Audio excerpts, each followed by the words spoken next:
On Wednesday, April 12, CCS Governing Board voted to approve the negotiated contract with Polaris and move forward with the ILS migration.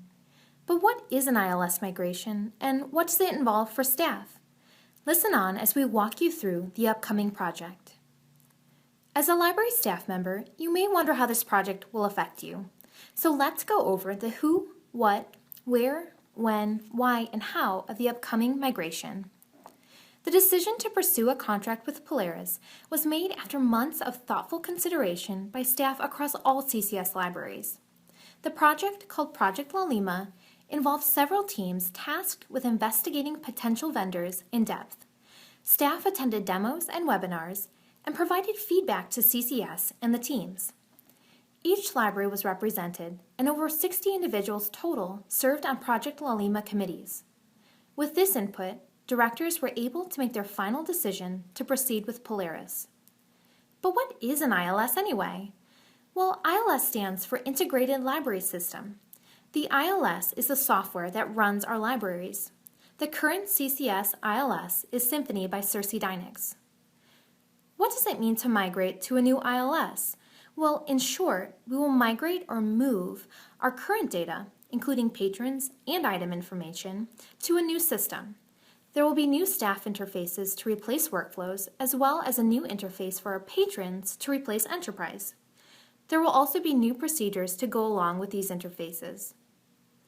The new Polaris ILS includes Leap and Polaris to replace workflows, PowerPack to replace Enterprise, and Toolbar, or simply Reports, to take the place of Blue Cloud Analytics and Director Station.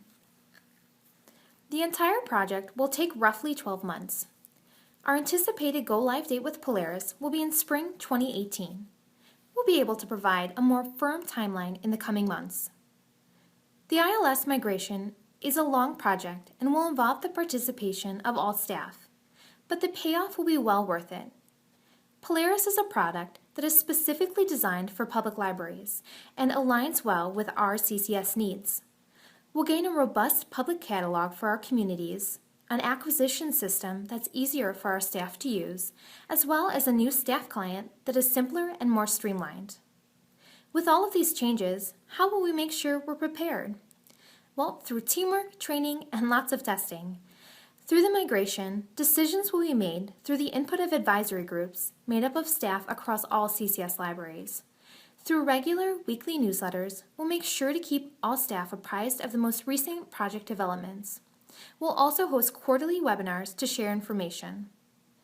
Our agreement with Polaris involves extensive training opportunities, including 42 days of on-site training with Polaris, technical services workflow analysis at each library, PowerPack configuration and design consulting, and more.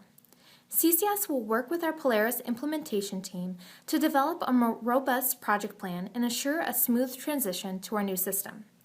We'll also house training material on our online portal at learning.ccslib.org. As part of the migration process, Polaris will upload CCS data to a sample test server. We'll be able to use this test server to train and test on our actual data. So now that the project is approved, what's next in the process? Right now, we're in Phase 1, Project Planning. Soon we'll transition into Phase 2, System Setup and Data Load. Phase 3 will be training and configuration, followed by Phase 4, testing.